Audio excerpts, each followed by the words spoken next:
샬롬. 자, 오늘 2024년 7월 17일 오늘 제헌절이기도 합니다.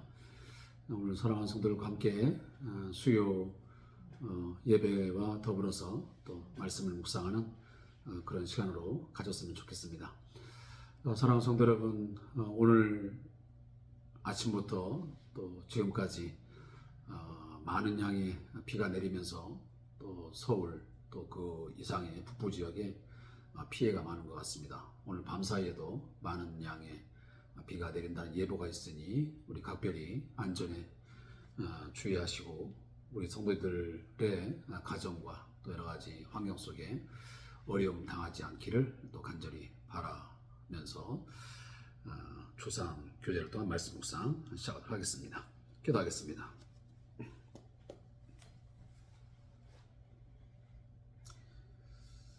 온 우주 만물을 창조하시고 그 모든 세계를 통치하시는 하나님 아버지, 인간의 죄악으로 말미암아 우리의 욕심과 욕망이라고 하는 이 죄 때문에 자연재해가 끊임없이 일어나고 있습니다. 그 속에서 많은 사람들이 고통하며 신음하며 어려움에 빠져 있습니다. 하나님, 이러한 일련의 일들을 통해서 하나님이 주신 것들을 우리 인간들이 어떻게 관리하고 또 저희들이 또한 감당해 왔는지 돌이켜보는 시간 되게 하시고 더욱더 정신을 차리고 자연 세계를 잘 다스리며 또 보호하고 또 우리 환경을 잘 보호하는 그런 모습으로 돌아갈 수 있도록 인도하여 주시옵소서.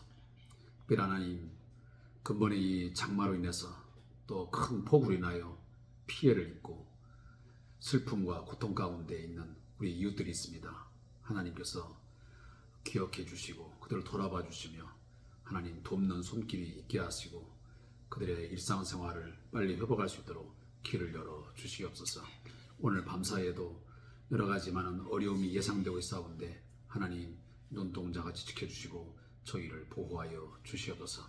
말씀을 묵상합니다. 하나님, 이 말씀으로 인하여 오늘도 주어진 삶 속에서 어떠한 삶을 우리가 살았는지 돌아보게 하시고 또 내일의 삶, 하나님께 선물을 주실 때 어떠한 생각을 가지고 무엇을 위하여 누구를 위하여 살아갈 것인지 설계하고 또 계획하는 저희가 되게 해 주옵소서. 예수님의 이름으로 기도합니다. 아멘. 하나님 말씀은 사도행전 17장 16절부터 말씀을 같이 묵상하도록 하겠습니다.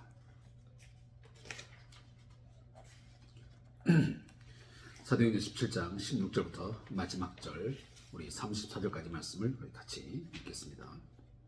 바울이 아덴에서 그들을 기다리다가 그 성에 우상이 가득한 것을 보고 마음에 격분하여 회당에서는 유대인과 경건한 사람들과 또 장터에서는 날마다 만나는 사람들과 변론하니 어떤 에피쿠로스와 스토아 철학자들도 바울과 쟁론할세 어떤 사람은 이르되 이 말쟁이가 무슨 말을 하고자 하느냐 하고 어떤 사람은 이르되 이방 신들을 전하는 사람인가 보다 하니 이는 바울이 예수와 부활을 전하기 때문이라라. 그를 붙들어 아레오바고로 가며 말하기를 네가 말하는 이 새로운 가르침이 무엇인지 우리가 알 수 있겠느냐. 네가 어떤 이상한 것을 우리 귀에 들려주니 그 무슨 뜻인지 알고자 하노라 하니 모든 아덴 사람과 거기서 나그네 된 외국인들이 가장 새로운 것을 말하고 듣는 것 외에는 달리 시간을 쓰지 않음이더라. 바울이 아레오바고 가운데 서서 말하되 아덴 사람들아, 너희를 보니 범사에 종교심 많도다. 내가 두루다니며 너희가 위하는 것들을 보다가 알지 못하는 신에게라고 새긴 단도 보았으니 그런즉 너희가 알지 못하고 위하는 그것을 내가 너희에게 알게 하리라. 우주와 그 가운데 있는 만물을 지으신 하나님께서는 천지의 주제시니 손으로 지은 전에 계시지 아니하시고 또 무엇이 부족한 것처럼 사람의 손으로 섬김을 받으시는 것이 아니니 이는 만민에게 생명과 호흡과 만물을 친히 주시는 이심이라.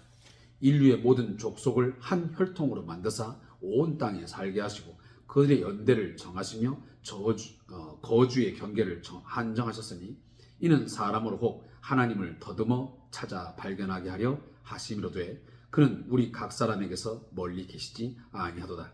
우리가 그를 힘입어 살며 기동하며 존재하느니라. 너희 시인 중 어떤 사람들의 말과 같이 우리가 그의 소생이라 하니 이와 같이 하나님의 소생이 되었은즉 하나님을 금이나 은이나 돌에다 사람의 기술과 고안으로 새긴 것들과 같이 여길 것이 아니니라. 알지 못하던 시대에는 하나님이 간과하셨거니와 이제는 어디든지 사람에게 다 명하사 회개하라 하셨으니 이는 정하신 사람으로 하여금 천하를 공의로 심판할 날을 작정하시고 이에 그를 죽은 자 가운데서 다시 살리신 것으로 모든 사람에게 믿을 만한 증거를 주셨음이니라 하니라. 그 뒤 죽은 자의 부활을 듣고 어떤 사람은 조롱도 하고 어떤 사람은 이 일에 대하여 내 말을 다시 듣겠다 하니 이에 바울이 그들 가운데서 떠나매 몇 사람이 그를 가까이하여 믿으니 그 중에는 아레오보고 바고 관리 디오노시와 다마리아라 하는 여자와 또 다른 사람들도 있었더라. 자, 오늘 말씀의 제목을 우리 함께 보도록 하겠습니다. 먼저 17장 16절부터 23절 말씀은 많은 신을 섬기는 아덴, 다시 하면 아테네라고 그렇게 우리가 명할 수 있습니다. 자, 이 아덴, 다시 말하면 아테네라고 하는 이 도시는 우상이 가득한 도시였습니다. 바울은 회당에서는 유대인과 그리고 광장, 장터에서는 사람들과 변론하면서 복음을 전하게 되었습니다. 새로운 것에 대해 관심이 많은 아덴 사람들은 바울이 전하는 복음에도 관심을 보이기 시작했고 또 귀를 기울였습니다. 바울은 알지 못하는 신을 위한 제단을 보았다고 말하면서 너희들이 지금 그 알지 못하는 신을 섬기고 있는데 그 알지 못하고 있는 신이 누구인지 바로 하나님이 어떤 분이신지 전하겠다고 말하는 것으로 이 23절까지 말씀이 결론 짓고 있습니다. 자, 우리는 제가 이미 앞전에 말씀을 드린 것처럼 사도 바울이 제2차 전도 여행을 하는 여정 가운데서 오늘은 이 아덴, 요즘에 우리 번역으로 보면 바로 아테네라고 하는 것이죠. 그리스의 수도이기도 합니다. 이 아덴 지역은 굉장히 그 우상이 많았던 도시 중에 하나입니다. 우리가 고대사를 공부하다 보면 이 아테네를 중심으로 한 수많은 이런 그 신화 또 우상들에 대한 이야기가 참으로 많이 있습니다. 따라서 이 사도 바울이 아덴에 들어갔을 때 그들과 불가피하게 또 쟁론을 할 수밖에 없던 것입니다. 특별히 이 아덴은 철학의 도시이기도 합니다. 그래서 고대 철학의 상당한 유명한 학파들이 바로 여기서 출발을 하게 되었고 그리고 그 후대에도 철학사에 많은 영향을 미쳤던 것이 사실입니다. 오늘 본문에 나오고 있는 이 에피쿠로스, 그다음에 스토아라고 하는 이 학파도 바로 이곳에서 시작이 되었습니다. 우리가 안대로 이 에피쿠로스라고 하는 학파는 오늘 본문도 나와 있지만 이 에피쿠로스라는 사람에 의해서 시작된 바로 철학 사조입니다. 그리고 이 스토아 이 학파, 스토아 철학자들은 이 보통 우리가 그냥 근욕주의라 이렇게 말도 하는데 바로 제논이라는 사람에 의해서 시작되었습니다. 특별히 이제 우리 에피쿠로스 학파는 우리 철학을 이제 공부하신 분들은 좀 알겠지만 우리가 보통 쾌락주의 이렇게 우리가 설명을 합니다. 우리가 생각하는 이 쾌락주의라는 것은 육체적인 쾌락을 말하지는 않습니다. 그 점만 제가 잠깐 설명을 하고 넘어갑니다. 왜냐하면 제가 이제 뭐 철학 사조에 대해서 많은 이야기를 나눌 수 있는 여력이 없기 때문에 그렇습니다. 어쨌든 간에 이 에피쿠로스 학파와 스토아 학파의 철학자들이 바울과 상당한 시간 동안 아마 쟁론을 벌였던 것 같습니다. 왜냐하면 특히나 이 에피쿠로스 학파에게서 이 하나님이라는 어떤 신의 존재에 대해서 인정할 수가 없었습니다.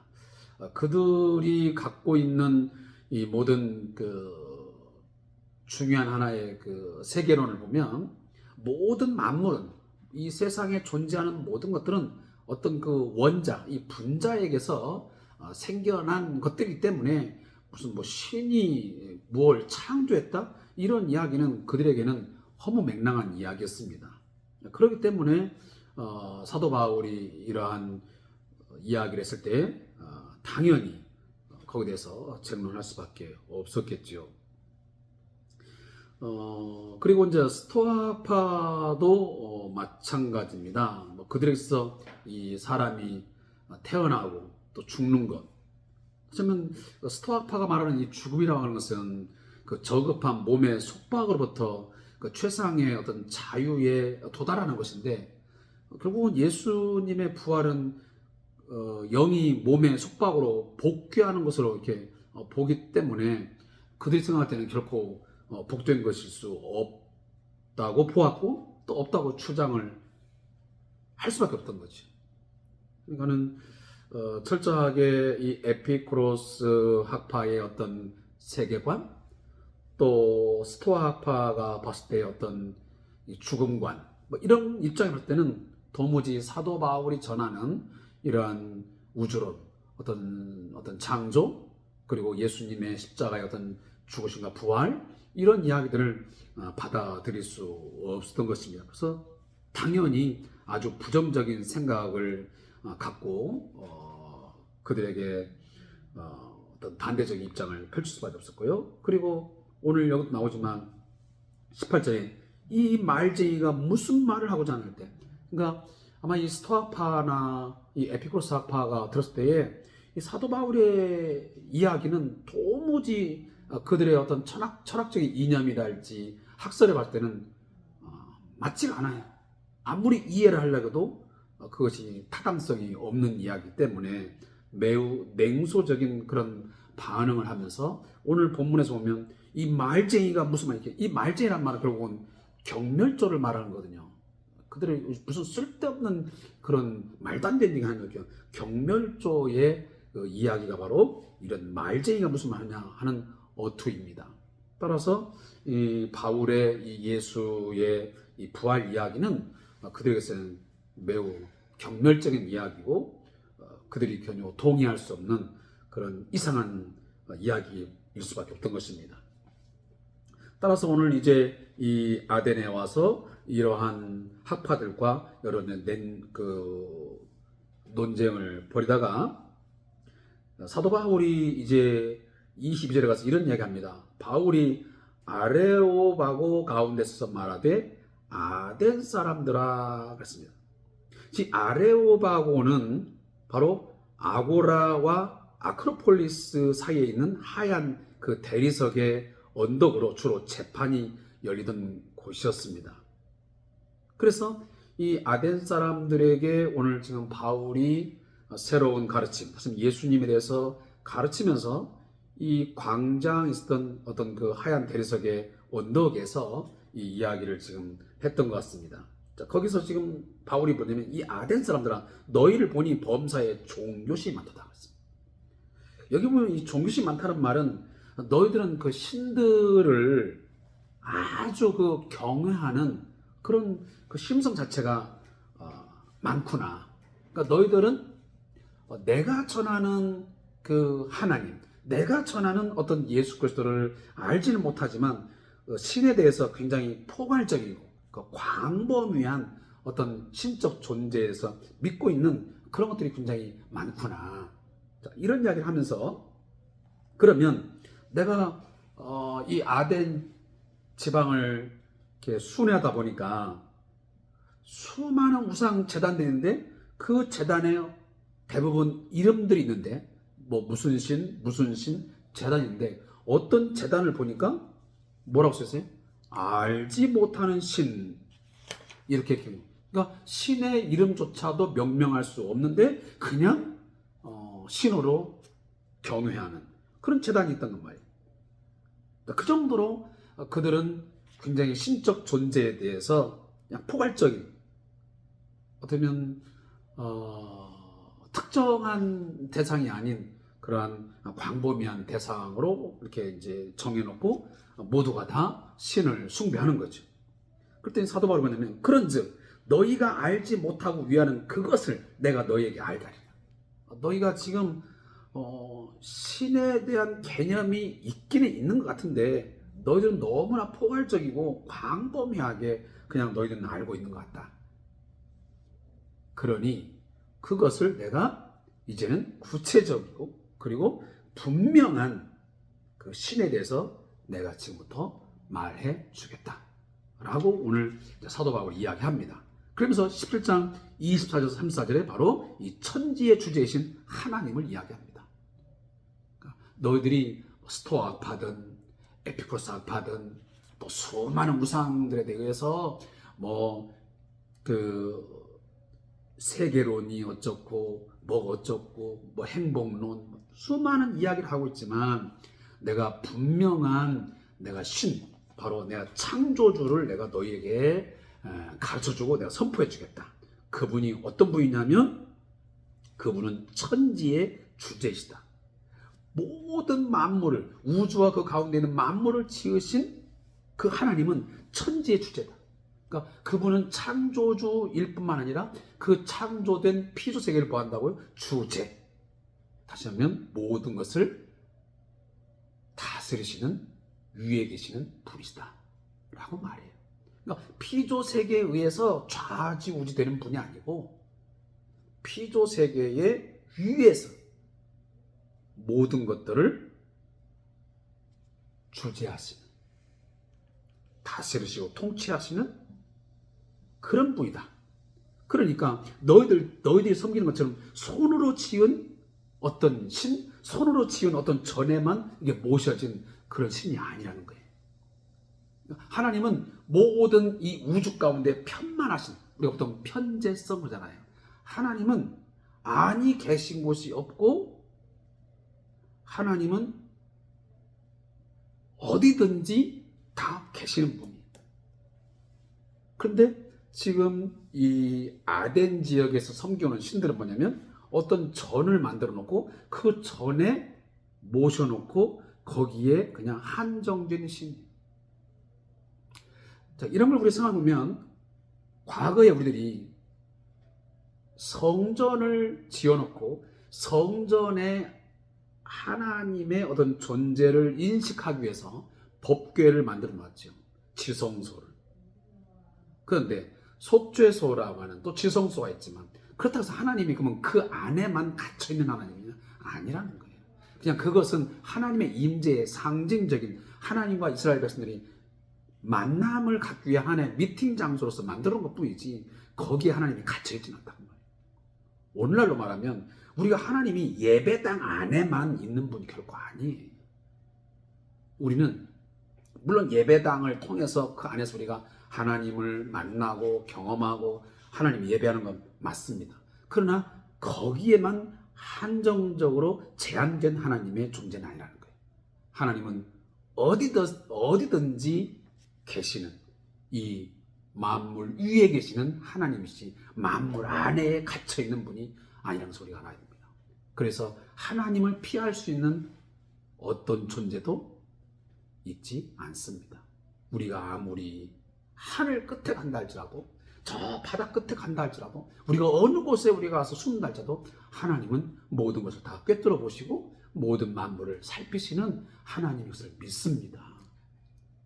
그래서 우리가 요한계시록 보면 일곱 영, 일곱 눈으로 모든 것을 감찰하신 하나님이에요. 완전하신 하나님으로서 만물을 친히 다스리신 분이에요. 그래서 오늘도 보면 이는 만민에게 생명과 호흡과 만물을 친히 주시는 하나님. 그러니까 우리에게 생명도 주시고 우리에게 호흡과 만물을 친히 다 주시는 거예요.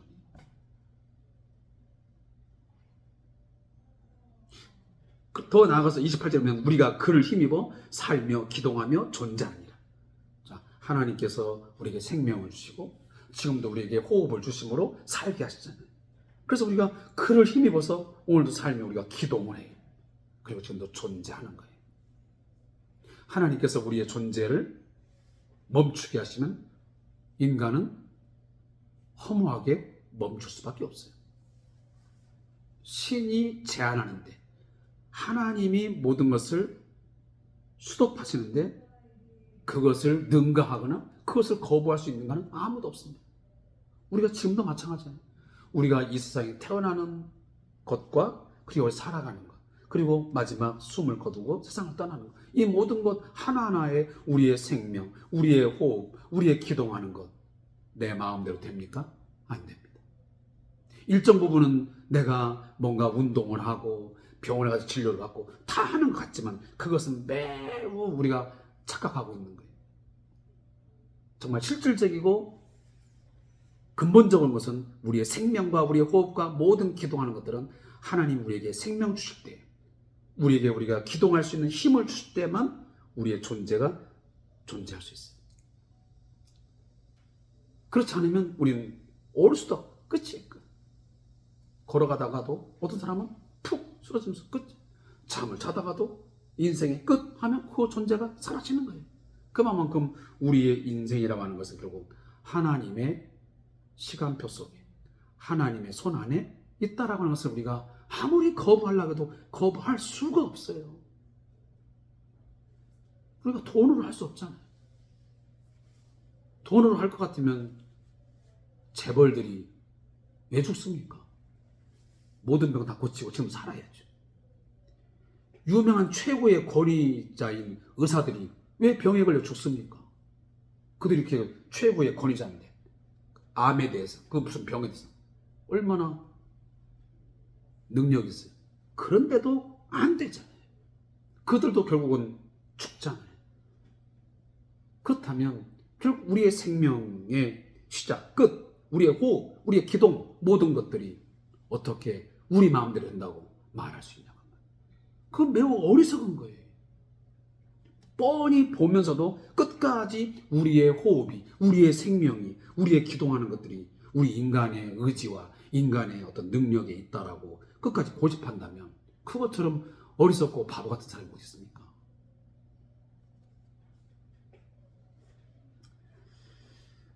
따라서 우리들이 오늘도 이 말씀을 읽으면서 그 부분만큼 우리가 정리하고 갔으면 좋겠습니다. 제가 다른 부분들은 이런저런 이야기를 하지 않는다 할지라도 우리의 생명, 우리의 호흡, 이 모든 것들이 주어진 것들, 내가 지금도 힘입어 살고 기동하고 존재하는 것이 결국은 그분 하나님 때문이구나. 오늘도 예수 그리스도께서 우리에게 생명 주시고 그분이 우리를 붙드시고 우리를 이끄심에 의해서 오늘도 내가 살아가고 있구나 믿으면 오늘 하루에 내가 생명이 있음에 감사하죠. 그리고 주님이 주신 생명과 호흡이라면 내가 내 마음대로 살아서는 안 되잖아요. 제 말이 맞잖아요. 내가 돈 주고 샀고 내 마음대로 할 수 있는 생명이고 호흡이면 어떻습니까? 내가 샀는데 내 마음대로 할 수 있는 건데. 근데 그것이 아니라는 걸 우리는 너무 잘 알고 있어요. 그렇다면 내가 지금 호흡할 수 있을 때, 내가 생명 있을 때, 내가 오늘도 기동할 수 있고 내가 오늘도 존재하는 한은 내가 그분 때문에 존재한다면, 그분 때문에 기동한다면 나는 그분의 뜻에 맞추어서 선하게 그리고 좋은 영향력을 미치면서 살아야 돼요. 의미 있게. 저도 그런 부분에서 오늘도 그래요. 저도 오늘 어르신들과 함께 제가 이 공간에서 보통 12시간씩 있어요. 이 공간 속에. 있다 보면 어르신들과 수많은 그런 이야기를 나누게 되고 이 모습 저 모습을 제가 보게 돼요. 어르신들과. 그러면 저도 오늘 그런 거예요. 그래, 내가 오늘도 이만큼 건강했을 때 하나님이 나에게 오늘도 생명 주셨음에 감사하고 내가 그분의 힘을 얻어서 내가 오늘 살고 기도한다면 내가 누구를 위해서 어떻게 사는 것이 값진 것이고 의미 있는 것일까? 그래서 제가 오늘도 말 한마디 할 때, 내가 손 한번 만질 때에도, 제가 어르신들한테 오늘도 한 말 때마다 하나님이 주신 건강 가지고 하나님이 주신 내 마음을 최대한 해서 이분을 한번 만져주고 한 번씩 뭐 하면서도 뭔가 사랑하는 마음, 불쌍히 여기는 마음, 긍휼히 여기는 마음, 같이 아파하는 마음, 이런 것들을 가지고 저도 만나려고 하고 뭔가 접촉하려고 하고 하는 거죠. 제가 무슨 뭐 돈벌이의 수단, 그냥 뭔가 마지못해서 내가 그냥 뭔가 만날 수밖에 없는 그런 대상으로 제가 한다고 한다면 오늘 말씀과는 저는 정말 동떨어진 삶을 사는 거예요. 어쨌든 오늘 큐티를 나누는 우리 모든 성도님들이나 또 저나 생명 주신 하나님, 오늘 나에게 호흡을 주신 하나님, 이 모든 만물을 나에게 주셔서 오늘도 누리게 하시는 그 하나님, 오늘도 나에게 힘 주셔서 살게 하시고 오늘도 기동하게 하신 하나님, 나를 존재하게 하신 하나님 감사합니다. 고맙습니다. 주어진 이 생명 가지고 내가 주를 위해서 하나님 선용하게 하여 주소서. 허랑방탕하거나 또 무책임하고 또 무계획적인 삶을 살지 말고 뭔가 계획성이 있고, 내가 오늘 죽는다 할지라도, 내가 내일 주님 앞에 선다 할지라도 최선을 다해서 부끄럽지 않는 그런 삶을 살기 위해 노력하는 저와 여러분 되셨으면 좋겠습니다. 자, 잠깐 기도하고 마치겠습니다. 천지의 주재자이시며 모든 만물을 주관하시는 하나님, 우리 인생들에게 생명과 호흡과 모든 만물을 맡겨주신 하나님 아버지, 주신 생명 또 호흡하는 시간 동안 헛된 것 쫓아가거나 무의미한 삶 살지 말고 내 마음과 내 생각과 내 욕망대로 살지 말고 하나님이 나를 왜 살게 하셨으며 내게 오늘도 왜 생명을 주셨으며 오늘도 나의 가정과 내 직장과 내 사업장과 이 모든 만물을 왜 주셨는지, 어떻게 관리하라고, 어떻게 우리들이 활용하라고 주셨는지 깊이 우리가 자세히 살피면서 지혜롭게 삶을 살아가게 해 주옵소서. 그래서 오늘 우리가 주님 앞에 선다 할지라도 악하고 게으른 종아, 그런 책망, 부끄러운 소리 듣지 말고 착하고 충성된 종아, 내가 작은 일에 충성하였으며 내가 너에게 큰 것을 맡기겠노라 하는 아름다운 칭찬받는 우리 모두 성도들 되게 하여 주시옵소서. 예수님의 이름으로 기도합니다.